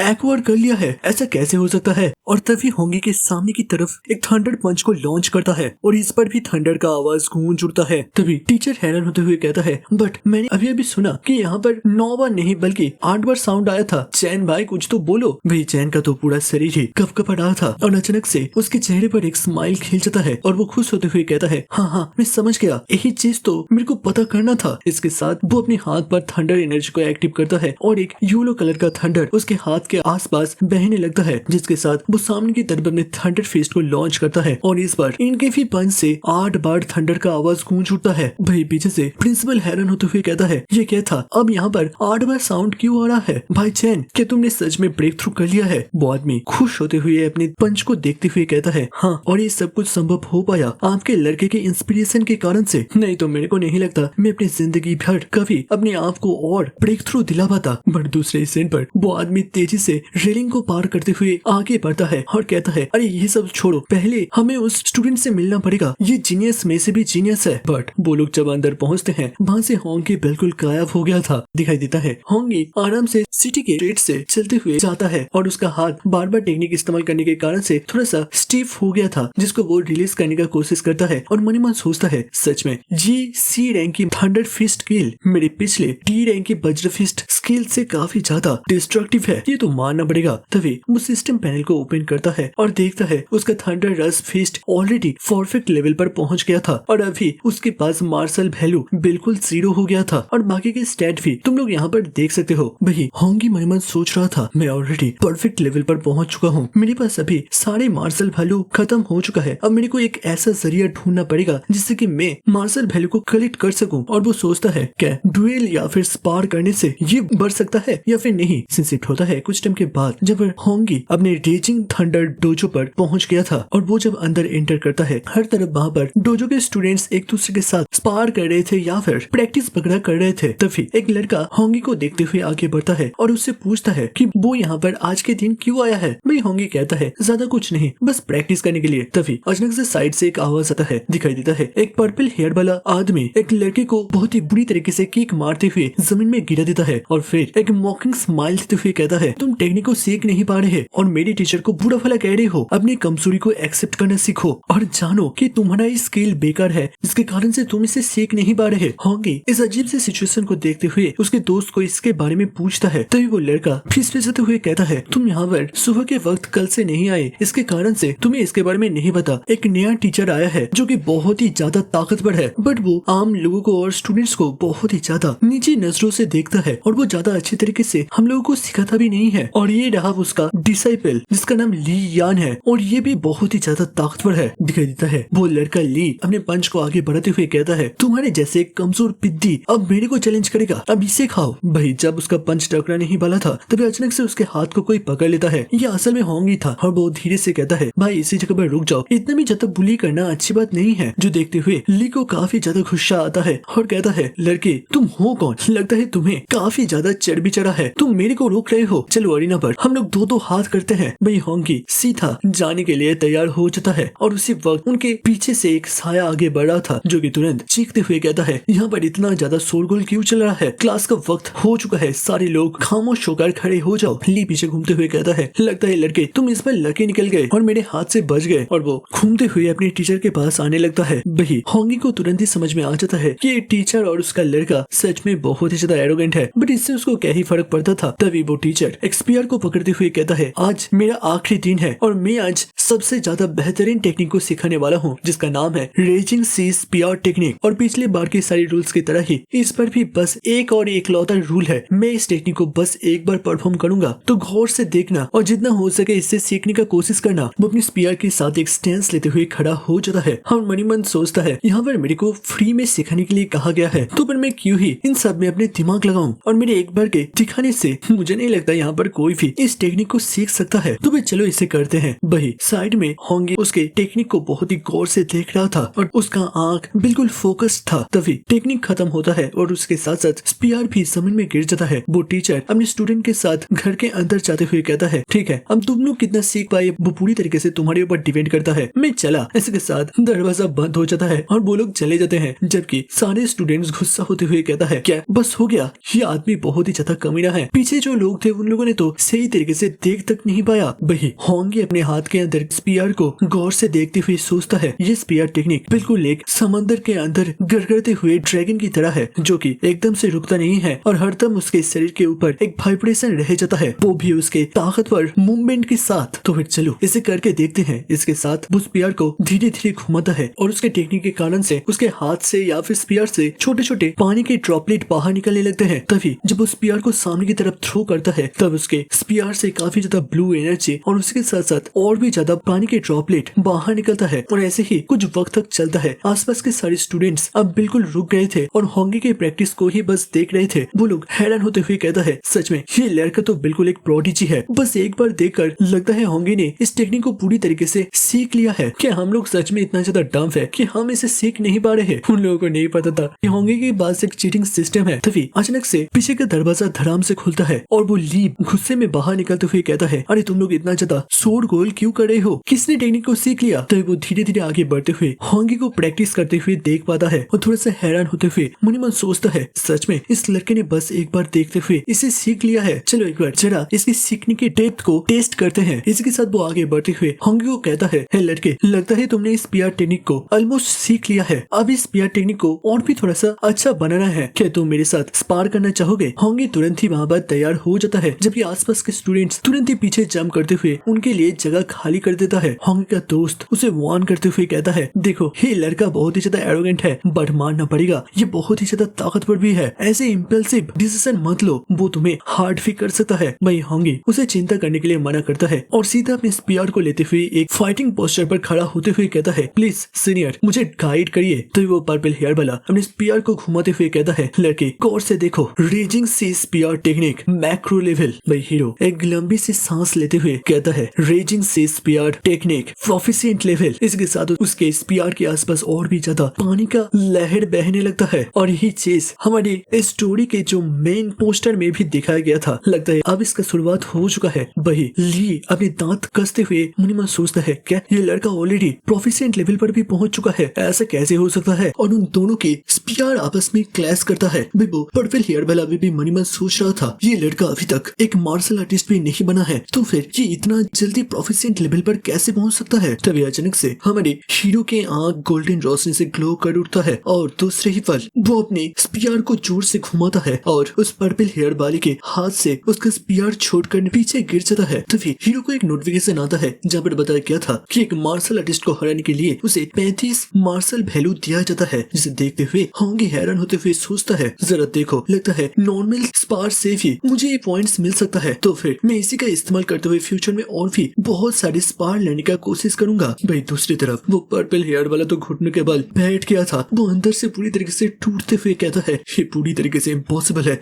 ऐसा कैसे हो सकता है? मैंने कितने सालों की मेहनत के बाद फाइनली इस टेक्निक को सीखा था और इसने बस कुछ ही पल के अंदर प्रोफिशिएंट लेवल पर ब्रेक थ्रू कर लिया है। उसके आंख सिकुड़ जाता है, उसके चेहरे से पसीना गिरने लगता है। फिर वो तेजी से गुस्से में अपने पंच को लेते हुए आगे बढ़ता है और चीखते हुए कहता है, तो फिर मैंने इतने सालों से मेहनत क्यों किया? इन सब का क्या मतलब है? तभी उसका पंच जब होंगे से टकराने ही वाला था, तभी अचानक से कोई बहुत ही गंभीर आवाज में कहता है, उसी जगह पर रुक जाओ। दिखाई देता है उसका मास्टर वहाँ पर पहुँच गया था और वो पास आते हुए अपने स्टूडेंट को एक तमाचा दे मारता है और गुस्से में कहता है, अगर तुम अपने फेलियर को एक्सेप्ट नहीं कर सकते तो फिर तुम कैसे एक मार्शल आर्टिस्ट बनोगे? वो पर्पल हेयर वाला पूरी तरीके से सदमे में चला जाता है। उसको ये सिचुएशन पहले ही नहीं पड़ रहा था। भाई दूसरी तरफ वो टीचर अपने स्टूडेंट के गिरे हुए स्पीयर को देखते हुए मन ही मन सोचता है, मैंने बस यहाँ पर एक बार अपनी टेक्निक को डेमोन्स्ट्रेट करा था और इसी से इस लड़के ने रेजिंग सी स्पीयर टेक्निक को प्रोफिशिएंट लेवल पर सीख लिया है। यहाँ तक कि एम्परियल कैपिटल के मैजिक सिटी के अंदर भी कोई इतना बड़ा जीनियस को कभी भी देखा नहीं गया। फिर वो अपने स्टूडेंट को झुकाते हुए होंगी से कहता है, लगता है मैंने अपने डिसिपल को अच्छी तरीके से डिसिप्लिन नहीं सिखाया है, जिसके कारण से वो इस तरीके के अनप्रोफेशनल बिहेवियर दिखा रहा था, प्लीज उसे माफ कर दीजिए। और वो मनी मन सोच रहा था, इन तरीके के जीनियस से अगर मेरा डिसिपल हार भी जाता है तो फिर कोई भी शर्म की बात नहीं है, बल्कि इससे मेरा डिसिपल और भी ज्यादा हम्बल बनेगा और फ्यूचर में जाकर वो और भी ज्यादा ग्रो कर पाएगा। वही दूसरी तरफ होंगी मनी मन सोच रहा था, जरा देखो इन बेशरम लोगों को, इन लोगों ने कितना जल्दी अपना चेहरा बदल लिया। फिर कुछ टाइम के बाद डोजो से बाहर निकलते हुए शहर के साइड रोड से धीरे धीरे चलते हुए आगे बढ़ रहा था और वो अपने सिस्टम पैनल को देखते हुए सोचता है, आज सच में मैंने बहुत ज्यादा मेहनत करा है। बस यहाँ पर मैंने एक ही दिन पर दो बहुत ही अच्छे स्किल थंडर रश फिस्ट और रेजिंग सी स्पीयर टेक्निक को सीखा है। उसके साथ साथ मुझे अच्छा खासा मार्शल वैल्यू भी मिल चुका है। फिर वो सोचता है, अब से कुछ दिन के बाद उसके star city number 1 high school के अंदर एक एग्जाम होने वाला है, जहाँ पर अमीर स्टूडेंट्स लोग बहुत ही अच्छे खासे एलॉय से बने हुए वेपन्स का इस्तेमाल करेगा। लगता है मेरे को भी एग्जाम से पहले एक अच्छा सा मटेरियल से बना हुआ वेपन को कलेक्ट करना पड़ेगा। फिर वो अपने हाथ को क्लंच करते हुए उस डोजो के अंदर पकड़े गए स्पीयर को इमेजिन करता है और कहता है, वो स्पीयर मेरे मूवमेंट के साथ बहुत ही अच्छी तरीके से सूट कर रहा था। बट फिर वो अपने बैंक अकाउंट देखता है जहाँ पर 69,800 रुपीज पड़ा हुआ था और वो सोचता है, इस पैसे के साथ मैं अपने आंट को भी अच्छी तरीके से ट्रीटमेंट नहीं दे सकता, क्या मुझे सही में एक वेपन खरीदना भी चाहिए। फिर वो धीरे धीरे चलते हुए सोचता है, मेरे को किसी और एक जरिया को ढूंढना पड़ेगा जहाँ से मैं जल्दी से पैसा कमा सकूं। तभी अचानक से वो जब एक स्टोर को पार करते हुए जा रहा था, तभी उसके टीवी पर अनाउंस होता है कि स्टार सिटी वाइल्डनेस एरिया पर फेरोसियस बीस्ट का नंबर्स दिन प्रतिदिन बढ़ता ही जा रहा है, जिसके कारण से सिटी लॉर्ड ने आसपास के सारे मार्शल आर्टिस्ट को एक साथ बुलाया है इन सारे बीस्टों का शिकार करने के लिए और बताया जा रहा है इसका रिवॉर्ड बहुत ही अच्छा खासा होगा। ये सब कुछ सुनते हुए होंगी के आंख चमक उठता है और वो फैसला कर लेता है कि उसे इसी जगह पर जाना है। शिफ्ट होता है दोबारा से होंगी के अपार्टमेंट पर, जहाँ पर उसका आंट अंकल के पीठ पर बहुत सारे मेडिसिनल स्टिकर लगा रही थी और वो थोड़ा सा परेशान होते हुए कहती है, जरा अपनी तरफ देखो, अब तो इतना ज्यादा मेहनत मत करो, हमारा होंगी ऑलरेडी कमाना शुरू कर दिया है, अब तुम्हें इतना ज्यादा डेस्परेट होकर काम करने का बिल्कुल भी जरूरत नहीं है। जो सुनते हुए उसका अंकल परेशान होते हुए कहता है, अरे होंगी का उम्र ही कितना हुआ है, अभी पूरी फैमिली का प्रेशर उसके ऊपर देना बिल्कुल भी ठीक नहीं होगा, मैं जब तक काम कर सकता हूँ तब तक मुझे मेहनत करते हुए अपने बच्चों के लिए थोड़ा बहुत पैसा को कलेक्ट करना ही पड़ेगा। उसी पल होंगी दरवाजा खुलते हुए एंटर करता है और वो आते ही उसके आंटी से बहुत सारे मेडिसिनल स्टिकर मांगता है। भाई उसका आंटी हाथ छोड़ते हुए कहता है, मैंने पिछले दिन बोला था ना घर आकर रेस्ट लेने के लिए, ये सब करने का बिल्कुल भी जरूरत नहीं है। बट होंगी फिर भी उन्हें लेते हुए अंकल के पीठ पर लगाने लगता है और कहता है, अंकल प्लीज आप अपने शरीर के ऊपर इतना ज्यादा जोर मत दीजिए, आप थोड़ी दिन घर पर रुक जाइए और अपने शरीर को थोड़ा सा रिकवर कर लीजिए। बट उसका अंकल हंसते हुए कहता है, मैं काम के बिना ऐसे आराम से घर पर नहीं बैठ सकता, ये मुझे सूट नहीं करता। फिर वो एक बड़ी सी स्माइल लेते हुए कहता है, चिंता मत करो, अब से मैं ज्यादा मेहनत नहीं करूंगा, बस उतना ही पैसा कमाऊंगा जिससे कि हमारी रोज की जिंदगी का खर्चा उठ जाए। तभी साइड से आंटी भी एक स्माइल देते हुए कहता है, देखो होंगी तुम जब फ्यूचर में जाकर एक मार्शल आर्टिस्ट बनने जाओगे तब तुम्हें बहुत ज्यादा पैसों का जरूरत पड़ेगा। अपने आप को एस्टेब्लिश करने के लिए उसी वक्त के लिए हम लोगों को और थोड़ा सा सेविंग्स बढ़ाना पड़ेगा। भाई होंगी के चेहरे पर एक स्माइल खिल जाता है। वो मन ही मन सोचता है, सच में मेरे अंकल और आंट बहुत ही ज्यादा अच्छे हैं, जब तक ना मैं थोड़ा सा ठीक ठाक कमा लूं तब तक वो लोग रिटायरमेंट लेना नहीं चाहते। फिर वो थोड़ा सा सीरियस होते हुए सोचता है, वैसे वो फेरोसिस बीस्ट के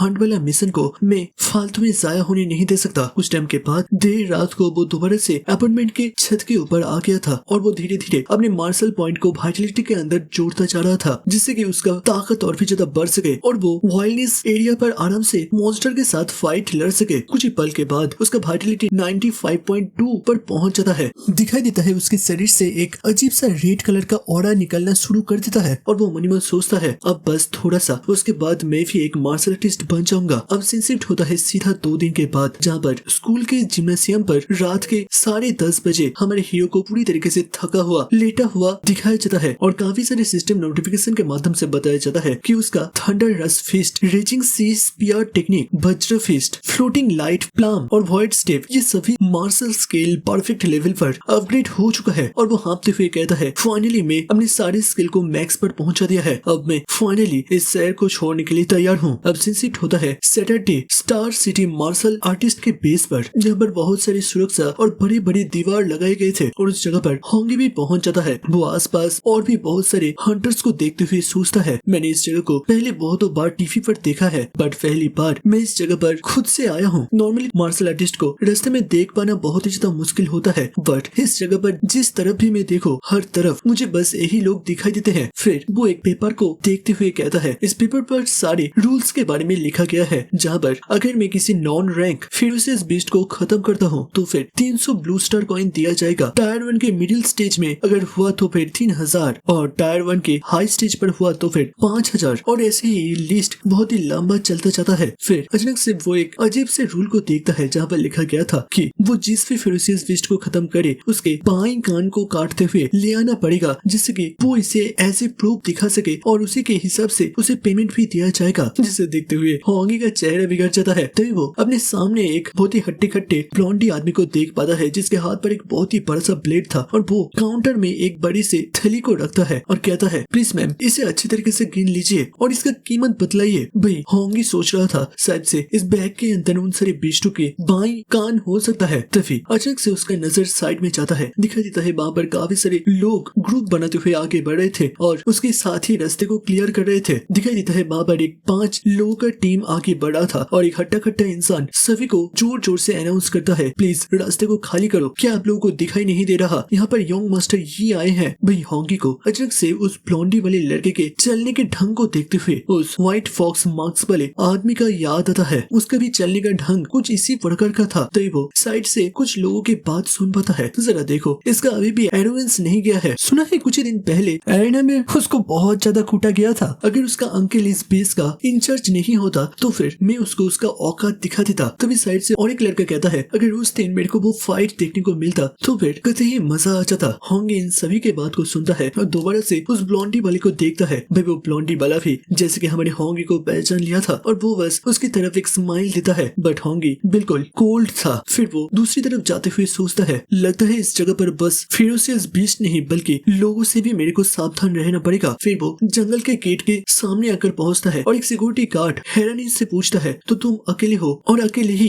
इस वाइल्डनेस जंगल को चैलेंज करने जा रहे हो? हीरो हाँ में जवाब देता है और गार्ड उसे छोड़ देता है, क्योंकि यहाँ पर जिसके पास भी परमिशन था उसको वो रोक नहीं सकता था। बट वो मनी मन सोचता है, लगता है ये लड़का भी उन्हीं सारे एरोगेंट लोगों की तरह है जो कि अपने आप को कुछ ज्यादा ही बड़ा महान सोचता है, बट क्या ही किया जा सकता है, बहुत ही जल्द उसको अपना औकात के बारे में पता चल जाएगा। कुछ टाइम के बाद होंगी टनल को पार करते हुए जंगल में अपने पैर रखता है, फिर आसपास को देखते हुए सोचता है मैं जरूर से अपना पूरा बैग फुल कर ही लौटूंगा। तो फिर चलो अपने मिशन को जारी करते हैं। इसके साथ सीन शिफ्ट होता है सीधा 2 घंटे के बाद, जहाँ पर होंगी का हालत खस्ती पड़ गया था। वो परेशान होते हुए कहता है यहाँ पर चल के रहा है, मुझे अब तक एक भी बीस्ट दिखाई नहीं दिया, क्या सब के सब को ऑलरेडी सारे हंटर्स ने मिलकर खत्म कर दिया है। चलो जो भी है, लगता है मेरे को जंगल के और भी गहराइयों में जाने की जरूरत है। और वो तेजी से जंगल की तरफ दौड़ लगाता है। फिर कुछ टाइम के बाद अचानक से होंगी को कुछ दिखाई देता है, कैमरा मुड़ता है और दिखाई देता है एक व्हाइट कलर का डेमन फॉक्स होंगी के सामने आ चुका था। भी होंगी मन में सोचता है इस बीस्ट को देखकर लग रहा है ये शायद से लेवल 1 के बिगिनर स्टेज का बीस्ट होगा, जिसका नाम नेदर मून ओल्फ है। मैंने इसका पिक्चर अब तक बस किताबों के पन्ने पर देखा था, अब फाइनली इसे मैं रियल लाइफ के अंदर भी देख रहा हूँ। उसी पल वो बीस्ट दहाड़ते हुए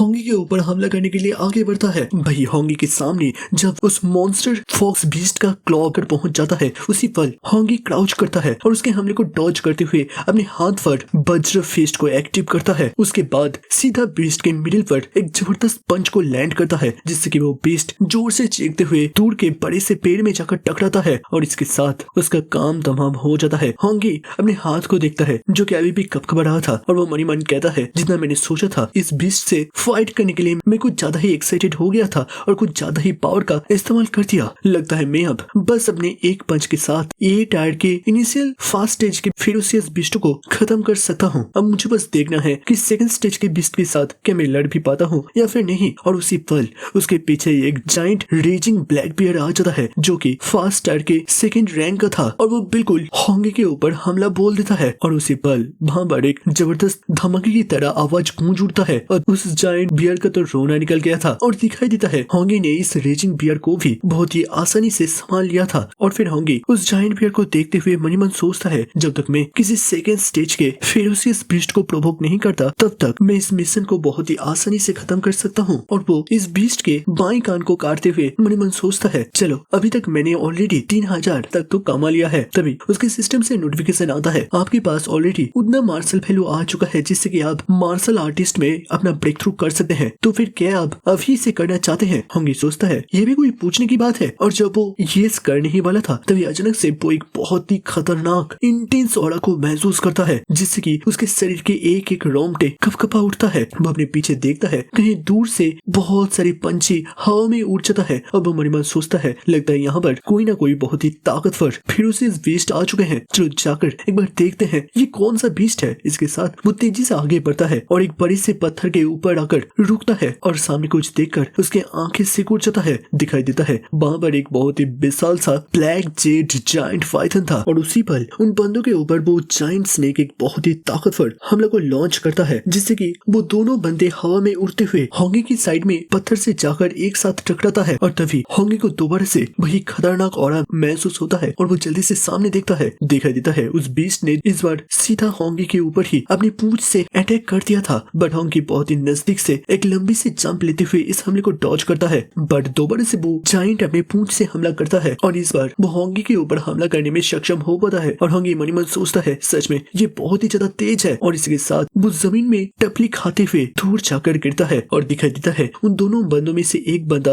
अपनी जान से हाथ धो बैठा था और उसका स्पीयर बिल्कुल होंगी के सामने खड़ा होकर पड़ा हुआ था। होंगी अपने मुंह के चोट को पोंछता है और फिर सामने के उस स्पीयर को उठाते हुए कहता है मुझे माफ करना बट इसे मेरे को कुछ टाइम के लिए इस्तेमाल करना ही पड़ेगा। और इसके साथ वो उस जायंट पाइथन के साथ लड़ने के लिए अपने आप को तैयार कर लेता है और अब वो दोनों आमने सामने आ चुके थे। और उसी पल वो पाइथन अपना पहला चाल चलता है और अपने बड़े से मुंह को खोलते हुए होंगी के ऊपर हमला बोल देता है। बट होंगी बहुत ही नजदीक से उसके हमले को डॉज करता है और मन मन सोचता है ये एक फास्ट टायर के 3rd स्टेज का मॉन्स्टर है, बट इसके साइज के कारण से इसको मेरे ऊपर एडवांटेज मिल रहा है। बट मेरे सारे स्किल ऑलरेडी परफेक्ट स्टेज तक पहुंच चुका है जो कि मेरे को सेकंड स्टेज के मॉन्स्टर के साथ भी बस एक पंच के साथ लड़ने का ताकत देता है, तो फिर मैं जरूर से इसके साथ भी लड़ पाऊंगा। और फिर वो उस जगह से वो जंप करते हुए अपने लिए थोड़ा सा डिस्टेंस बना लेता है। फिर वो पीछे के एक बड़े से पेड़ पर जंप करते हुए अपने आंख को सीधा सामने की तरफ पुश करता है और उसके साथ साथ वो अपने वॉइड स्टेप को परफेक्ट लेवल के साथ एक्टिव करते हुए फुल स्पीड के साथ आगे बढ़ता है। और मनी मन सोचता है मेरे पास वो ताकत है जिससे कि मैं इस बीस्ट के के साथ लड़ सकता हूँ। तो फिर चलो इसे करते हैं। इसके साथ वो अपने रेजिंग सी स्पीयर टेक्निक को एक्टिव करता है और उस स्पीयर को सामने की तरफ लॉन्च करता है, जो कि सीधा जाकर बीचों बीच एक होल बनाते हुए पीछे से निकल जाता है, जिससे कि उस बीस्ट को बहुत ही ज्यादा दर्द होता है और वो जोर से दहाड़ता है। भाई होंगी जल्दी से मूव करते हुए दोबारा से अपने स्पीयर को लेने के लिए पहुंचता है और फिर उसे पकड़ते हुए उठाता है और दोबारा से अपनी रेजिंग सी स्पीयर टेक्निक को एक्टिव करता है, जिससे कि उसके आसपास एक ब्लू एनर्जी ऑरा घूमने लगा था। और फिर वो एक हाँप लेते हुए कहता है, चलो अब बस और एक बार और तुम्हारा खेल यहीं पर खत्म हो जाएगा। इसके साथ वो दोबारा से अपने स्पीयर को सामने की तरफ लॉन्च करता है, जो कि तुरंत उस बीस्ट का आर पार हो जाता है। बट फिर भी वो हार नहीं मानता और अपने पूंछ से होंगी को कुचलने का कोशिश करता है। बट होंगी अपने वॉइड स्टेप का इस्तेमाल करते हुए उसके सारे अटैकों को डॉज करता है और मन ही मन सोचता है, लगता है इस बीस्ट का बहुत ही मैसिव साइज होने के कारण से इसका वाइटलिटी बहुत ही ज्यादा है, तो फिर अब मेरे पास एक ही चॉइस है, इसको ज्यादा से ज्यादा कमजोर करना और उसके बाद एक बहुत ही घातक प्रहार को लॉन्च करना। और जब वो ये सब सोच ही रहा था तभी उसके सामने उस सर्पेंट का पूंछ हमले के लिए पहुंच जाता है। बट इस पर वो इसे डॉज नहीं करता और अपने परफेक्ट लेवल का थंडर रास फिस्ट को लॉन्च करता है, जिसके प्रेशर के कारण से वो उसके हमले को रोक लेता है और उससे थोड़ा सा दूर पहुंचता है। और फिर वो मन ही मन सोचता है, मेरे को इसके ऊपर हमला करते हुए जल्दी से जल्दी इससे डिस्टेंस बनाना पड़ेगा, नहीं तो यह अपने पूंछ का इस्तेमाल करते हुए मेरे को धीरे धीरे थका देगा। और दिखाई देता है वो दोनों दोबारा से आमने सामने हो चुके थे। वो बीस्ट अब दर्द के कारण से कपकपा रहा था। वही होंगी भी हाँपते हुए कहता है, ऐसे पास जाकर हमला करना और जल्दी से दूर आ जाना ये बहुत ही ज्यादा थका देने वाला स्ट्रेटेजी है, बट सेफ्टी सबसे ज्यादा इम्पोर्टेंट है। और देखकर लग रहा है ये बीस्ट का भी हालत अभी बहुत ही ज्यादा बिगड़ चुका है और बस कुछ स्ट्राइक उसके बाद मैं इसको जरूर से ढेर कर दूंगा। तो फिर चलो इसे करते हैं। इसके साथ वो दोबारा से एक फाइटिंग स्टैंस में खड़ा हो जाता है, बट तभी उसको पीछे से किसी दूसरे का खतरनाक ऑरा का एहसास होता है और वो जल्दी से हैरान होते हुए पीछे घूमता है और दिखाई देता है वहाँ पर एक बहुत ही बड़ा सा हट्टा खट्टा आदमी अपने पंच मारते हुए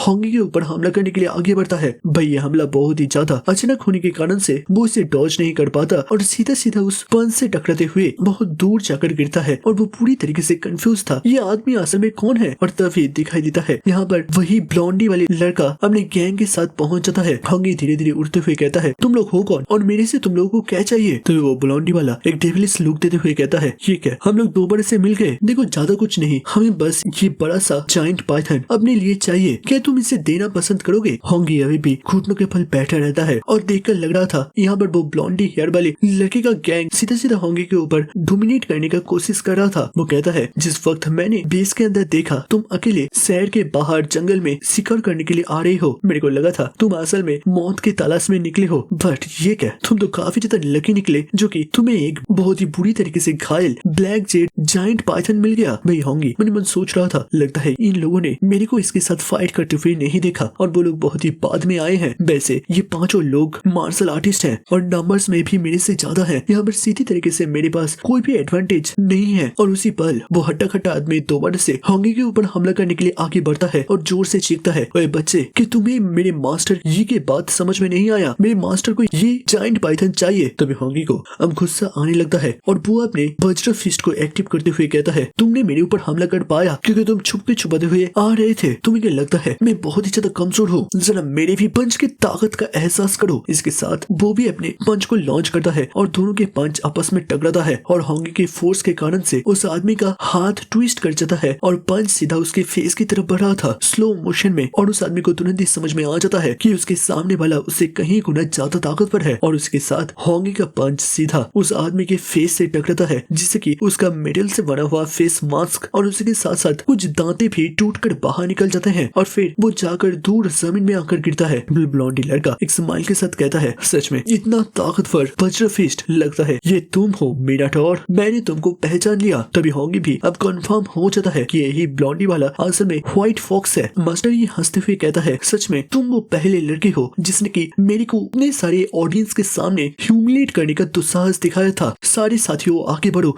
और इसे खत्म कर दो। इसके साथ उस ब्लॉन्डी वाले के बाकी तीनों लोग भी अब होंगी के ऊपर हमला करने के लिए आगे बढ़ता है। भाई होंगी भी अपने स्पीयर को पकड़ते हुए सीधा एक जांप मारता है और जंगल के बीच में दौड़ लगा देता है। भाई वो लोग भी होंगी का पीछा करते हुए जंगल के गहराइयों में आने लगता है, बट उन लोगों को अब होंगी कहीं पर भी दिखाई नहीं देता। तभी उनमें से एक लड़का कहता है, सारे लोग चौका न रहना, ये जंगल बहुत ही ज्यादा घनी है, वो लड़का कहीं से भी छुपके छुपाते हुए हमला बोल सकता है। भाई एक रेड कोट वाला बंदा कहता है, हम लोग बहुत सारे हैं, क्या तुम्हें अभी भी लग रहा है वो अकेले फाइनली हमारे ऊपर भारी पड़ सकता है। और उसी पल होंगी उसके पीछे पहुंच जाता है, वो भी बहुत ही रफ्तार के साथ। भाई वो रेड कोट वाला भी इसको एहसास करते हुए पीछे घूमने जा ही रहा था, बट हमारा हीरो बहुत ही ज्यादा डिटरमाइंड था और वो अपना थंडर डस्ट फिस्ट का इस्तेमाल करते हुए दोबारा से भाग जाता है और वो आदमी जमीन में आकर धड़ाम से गिरता है। वो ब्लॉन्डी वाला काफी ज्यादा पैनिक करते हुए मन ही मन सोचता है क्या ये लड़का पहले तो इतना ज्यादा तेज नहीं था। तभी उसके एक टीम मेंबर ब्लेड पकड़ते हुए कहता है, यो मास्टर की इस लड़के ने अभी थंडर डस्ट फिस्ट का इस्तेमाल करा जिससे कि 9 बार साउंड आया है, लगता है वो ऑलरेडी परफेक्ट स्टेज पर उसे पहुंचा दिया है। तभी ये गुस्सा होते हुए कहता है, क्या कह रहे हो, 3rd लेवल के मार्शल आर्टिस्ट भी कभी ऐसा नहीं कर सकता। परफेक्ट वज्र fist, perfect thunder dust fist एक साथ सीखना कैसे पॉसिबल हो सकता है। वही दूर से होंगे उन लोगों को छुपते हुए देख रहा था और वो मन ही मन सोचता है, उस जायंट पाइथन के साथ फाइट करते हुए मेरा बहुत ज्यादा स्टेमिना और ताकत घट चुका है, नहीं तो मैं इनको आमने सामने टक्कर देता, बट अभी मेरे को स्नीक अटैक का ही इस्तेमाल करना पड़ेगा। इसके साथ वो अपने स्पीयर को सामने की तरफ लॉन्च करता है जो कि सीधा उन लोगों के साइड में आकर गिरता है। भाई सारे लोग भी उसी स्पीयर की तरफ अपने अटेंशन को ले आता है, बट उसी पल होंगी उसी का फायदा लेते हुए एक दूसरे लड़के के ऊपर हमला बोल देता है और वो लड़का भी इसे डॉज नहीं कर पाता और वो होंगी का शिकार बन जाता है और दोबारा से वो जंगल के बीच गायब हो जाता है। भाई वो ब्लॉन्डी हेयर वाला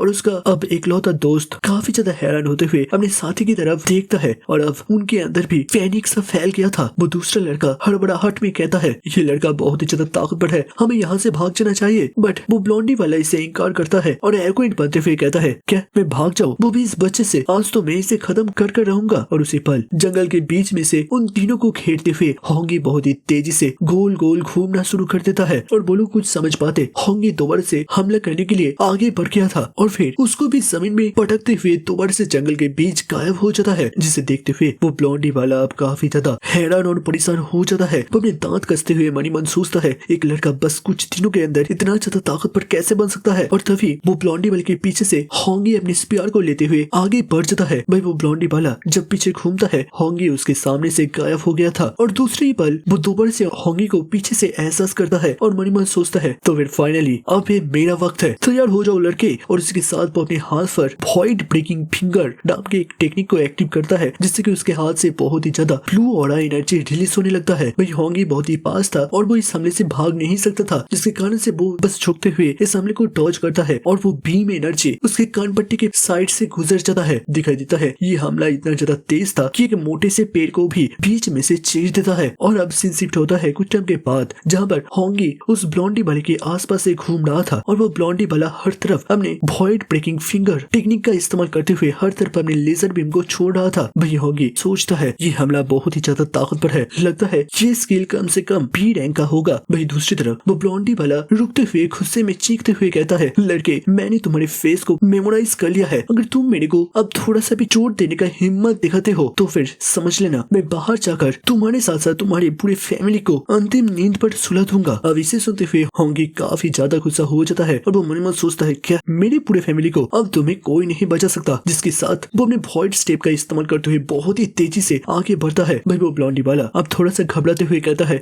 मेरा अंकल एक मार्शल डोजो का सुपरवाइजर है और मेरा पापा, बट वो कुछ और बोल पाता होंगे बिल्कुल अपने वज्र फिस्ट के साथ उस ब्लॉन्डी वाले के साइड में आकर पहुंच जाता है। काफी ज्यादा कोल्ड लुक देते हुए कहता है, कुछ ही पल पहले तुम तो बहुत बड़ा तीसमार खान बन रहे थे, क्या अब तुम्हारा सारा हवा निकल गई चूंकि तुम अपने फैमिली का इंट्रोडक्शन देने के लिए लगे पड़े हो। इसके साथ वो अपने पंच को सीधा उस ब्लॉन्डी वाले के चेहरे से जाकर टकराता है। भाई वो लड़का हवा में उड़ते हुए पहाड़ी से बाहर निकलकर नीचे आकर गिरता है और हर तरफ धुआं धुआं हो जाता है। और उसी पल होंगी भी अब फाइनली जंगल से बाहर निकलता है और बिल्कुल एक डेविलिश लुक देते हुए कहता है, तुम अगर मेरे को लेकर कुछ भी बोल देते तो फिर मैं बिल्कुल सही लेता, बट अब तुमने मेरी फैमिली को थ्रेट करने का दुस्साहस दिखाया है, अब तुम्हें कोई बचा नहीं सकता। भाई दिखाई देता है उस ब्लॉन्डी वाले का हालत बहुत ही ज्यादा बिगड़ गया था। वो कतरते हुए कहता है, तुम इतना ज्यादा ताकतवर कैसे हो सकते हो, ये पूरी तरीके से इम्पॉसिबल है, तुम तो अभी तक एक मार्शल आर्टिस्ट भी नहीं बने हो, तुम असल में हो कौन। और उसी पल उसके पीछे वो जायंट ब्लैक सर्पेंट भी पहुंच जाता है। भाई वो ब्लॉन्डी वाला भी उसका एहसास करते हुए जब पीछे घूमने जा ही रहा था, उसी पल वो जायंट सर्पेंट अपने पूंछ का इस्तेमाल करते हुए उसको जमीन में कुचल देता है और फिर जोर से दहाड़ते हुए होंगी के ऊपर हमला करने के लिए आगे बढ़ता है। भाई होंगी भी बिल्कुल फाइटिंग पोस्चर पर खड़ा होते हुए मन ही मन सोच रहा था, क्या इसने ऑलरेडी दोबारा से अपने आप को हील करते हुए अपनी स्टेमिना को भी रिकवर कर लिया है, अब मुझे क्या करना चाहिए। भाई सीन शिफ्ट होता है कुछ टाइम के बाद दूसरी तरफ, जहाँ पर उस ब्लॉन्डी वाले के साथ आए गए सारे लोग लोग भी अब धीरे धीरे होश में लौट आ रहे थे और फिर इकट्ठा होते हुए आपस में बात करते हैं। सच में वो लड़का काफी ज्यादा अजीब था। क्या मास्टर ई ने उसको ऑलरेडी संभाल लिया है? तभी उनमें से एक ब्लॉन्डी वाली का नजर साइड में एक चीख की तरफ जाता है, दिखाई देता है वहाँ से होंगी बहुत ही तेजी से दौड़ते हुए आ रहा था और सभी को वहाँ से हटने के लिए कहता है। वही वो लोग परिस्थिति से अनजान होते हुए गुस्से में कहता है, फाइनली हमें वो लड़का मिल चुका है, अब तो हम उसे बिल्कुल भी नहीं छोड़ेंगे। और तभी वो लोग होंगी के पीछे उस बहुत ही विशाल से मॉन्स्टर्स पाइथन को देख पाते हैं, जहाँ पर दिखाई देता है होंगी तो उस स्नेक के हमले को डॉज कर लेता है, बट वहाँ पर एक लड़का उस पाइथन का शिकार बन जाता है और तभी होंगी को इनडायरेक्टली अपने ओपोनेंट मार्शल आर्टिस्ट को हराने के कारण से 30 मार्शल पॉइंट भी मिलता है, जिसके साथ वहाँ पर वो दूसरा बंदा भी उस पाइथन के पूंछ से जाकर टकराता है, जिससे कि होंगी को दोबारा से 30 मार्शल पॉइंट मिलता है। और वो मनी मन सोचता है, सच में मैंने ये एक्सपेक्ट नहीं करा था कि इस तरीके से भी पॉइंट कमाया जा सकता है। तभी उस मॉन्स्टर स्नेक का पूंछ अब बिल्कुल होंगी की तरफ ही बढ़ रहा था, बट होंगी अपने वॉइड स्टेप का इस्तेमाल करते हुए और भी तेजी से आगे बढ़ता है और उसके हमले को डॉज करता है। फिर पेड़ों के बीच से तेजी से जंप करते हुए भागने लगता है और मनी मन सोचता है, ये पाइथन तो मेरे बिल्कुल पीछे ही पड़ गया है, अब मेरे को एक सेफ जगह पर जाने के बाद मार्शल आर्टिस्ट में ब्रेक थ्रू करना ही पड़ेगा, तभी जाकर मैं इसका कुछ कर सकता हूँ। और जब वो ऐसे ही बढ़ रहा था तभी अचानक से उसको पहाड़ के बीच एक गुफा नजर आता है और वो तुरंत उसी गुफा की तरफ दौड़ लगाता है। भाई वो स्नेक भी बिल्कुल उसी के पीछे था और होंगी जब गुफे के अंदर जाता है वो पाइथन भी अपने मुंह को अंदर घुसेड़ने का कोशिश करता है, जिससे कि उस जगह पर एक जबरदस्त धमाका होता है, बट होंगी अंदर पहुंच गया था और गुफे का दरवाजा इतना भी विशाल नहीं था जो कि उस पाइथन को अंदर आने दे। बट फिर भी वो पाइथन अपने सिर को इधर उधर दहाड़ते हुए अपनी कोशिश को जारी रखता है, जबकि अंदर होंगी सिस्टम पैनल को ओपन करता है जहाँ पर उसका वाइटलिटी अब 96 पर था और उसका मार्शल वैल्यू 504 पर था और वो तेजी से वाइटलिटी पर बस 0.1 करते हुए पॉइंट्स ऐड होता है और उसके साथ साथ उसका शरीर तेजी से गर्म होना शुरू कर देता है और वो मनी मन सोचता है, मेरे शरीर के अंदर खून जैसे कि उबलना शुरू कर दिया है, जैसे कि वो किसी भी पल मेरे शरीर से एक्सप्लोड होकर निकल जाएगा। तभी एक नोटिफिकेशन आता है, उसका वाइटलिटी 100 पर पहुंच चुका है, जिसके साथ उसके पूरे शरीर से बहुत ही तेजी से एक रेड एनर्जी रिलीज होने लगता है और बताया जाता है वो अब टायर 1 के मार्शल आर्टिस्ट बन चुका है। और इस एनर्जी को महसूस करते हुए वो जाइंट पाइथन भी हैरान होता है और रुक जाता है। तभी होंगी अपने वज्र फिस्ट को बनाता है और उस पाइथन की तरफ देखता है, जबकि वो पाइथन अब धीरे धीरे अपने सिर को पीछे की तरफ बाहर निकलने का कोशिश करने लगता है, बट होंगी तेजी से आगे बढ़ता है और उसके फेस पर एक जबरदस्त पंच लैंड करता है, जिससे कि उस पहाड़ में भूकंप मच जाता है, जिसके साथ उसका सिर जैसे कि एक क्रिकेट की बॉल की तरह हवा में उछल जाता है और उस बीस्ट का तो हालत पूरी तरीके से बिगड़ गया था। भाई होंगी तेजी से हवा में बाहर निकलता है और दोबारा से अपने वज्र फिस्ट को चार्ज करता है, बट वो पाइथन भी काफी ज्यादा तेज था और वो अपने पूंछ को होंगी के ऊपर हमला करने के लिए पीछे की तरफ से तेजी से घुमाता है। भाई होंगी भी इसे नोटिस करता है और अपने पंच को डाइवर्ट करते हुए उसके पूंछ को रोकने का कोशिश करता है, बट वजन के कारण से होंगी के भी मुंह से काला थूक निकल जाता है, बट वो इस अपॉर्चुनिटी को जाया होने नहीं देता और उस पाइथन के पूंछ को पकड़ लेता है, जिसके साथ वो उसे खींचते हुए अपने स्पीयर को घुमाकर मारता है, जो कि उस बीस्ट के पूंछ को चीरते हुए पीछे से निकल जाता है और काफी ज्यादा दर्द के कारण से वो बीस्ट भी जोर से चीख पड़ता है। बट होंगी कहाँ यहाँ पर रुकने वाला था, वो अपने थंडर रस फिस्ट को चार्ज करते हुए सीधा उस बीस्ट के सिर के ऊपर लैंड करता है और उसका सिर जमीन में लगकर बिल्कुल पिचक जाता है और हर तरफ धुआं धुआं फैल जाता है। फिर कुछ टाइम के बाद दिखाई देता है होंगी उस जाइगेंटिक पाइथन मॉन्स्टर के सबके सिर के ऊपर खड़ा हुआ था और तभी एक सिस्टम नोटिफिकेशन के माध्यम से बताया जाता है उसने ऑलरेडी इस बीस्ट को खत्म कर दिया है, जिससे कि उसको 92 मार्शल पॉइंट्स मिलता है। फिर वो उसके सिर के ऊपर बैठते हुए मन मन सोचता है, अब एक सांप का तो कान ही नहीं होता, तो फिर मैं इसका क्या काटूं जिससे कि मैं इसका प्रमाण दे सकूं कि इस बीस्ट को असल में मैंने ही शिकार करा है। फिर कुछ टाइम के बाद वो उस जंगल से बाहर निकलता है उसी ब्लॉन्डी वाले के सब को देखने के लिए। वो धीरे धीरे चलते हुए पास आता है और दिखाई देता है वो ब्लॉन्डी वाला बहुत ही बुरी तरीके से कुचला गया था और होंगी मनी मन सोचता है, सच में चाहे कोई कितना भी ज्यादा बुरा हो बट ऐसी मौत तो कोई भी डिजर्व नहीं करता, बट चलो हम इसमें क्या ही कर सकते हैं। जिसके साथ वो उसके बैग को चेक करने लगता है उसी बी रैंक के टेक्निक को पाने के लिए और तभी उसको उस वॉइड ब्रेकिंग फिंगर टेक्निक का मैनुअल भी मिल जाता है। फिर शिफ्ट होता है रात को और दिखाई देता है उस वैली के अंदर उस जाइगेंटिक पाइथन का सब बड़ा हुआ था, जबकि सामने के उसी गुफे के अंदर से एक हल्की सी रेड रोशनी बाहर निकल रही थी। दिखाई देता है गुफे के सामने के हिस्से को पत्थर से बंद कर दिया गया था और अंदर होंगी बैठकर उसी ट्रेनिंग मैनुअल को समझने का कोशिश कर रहा था। वो मनी मन कहता है, मैंने ऑलरेडी इस बुक को पूरी तरीके तरीके से पढ़कर समझ लिया है। अब बस मुझे अपने सिस्टम का इस्तेमाल करते हुए इसको तेजी से सीखना है और उसे मास्टर करना है। तुरंत ही वो अपने सिस्टम वर्ल्ड या फिर ड्रीम वर्ल्ड के अंदर पहुंच जाता है, जहाँ पर उसका एक क्लोन अपीयर होता है। फिर शुरू होता है उनके बीच घमासान डुएल, जहाँ पर वो एक दूसरे के साथ वॉइड ब्रेकिंग फिंगर का टक्कर लगा रहे थे और हर एक पल के साथ होंगी का प्रोग्रेस धीरे धीरे बढ़ रहा था। 51%, 63%, 77% और ऐसे ही बहुत ही तेजी से होंगी का सीखने का रेशियो बढ़ता रहता है। और तभी एक बीम सीधा होंगी के क्लोन के सिर के बीच से जाता है, जिसके साथ होंगी ब्रेक थ्रू करता है बेसिक लेवल पर। तुरंत ही होंगी को होश आता है रियल वर्ल्ड के अंदर और वो एक स्माइल देते हुए उस बुक को देख रहा था और मन ही मन सोच रहा था, जरा देखो, बस इस बी रैंक की स्किल को बेसिक रैंक तक सीखने में भी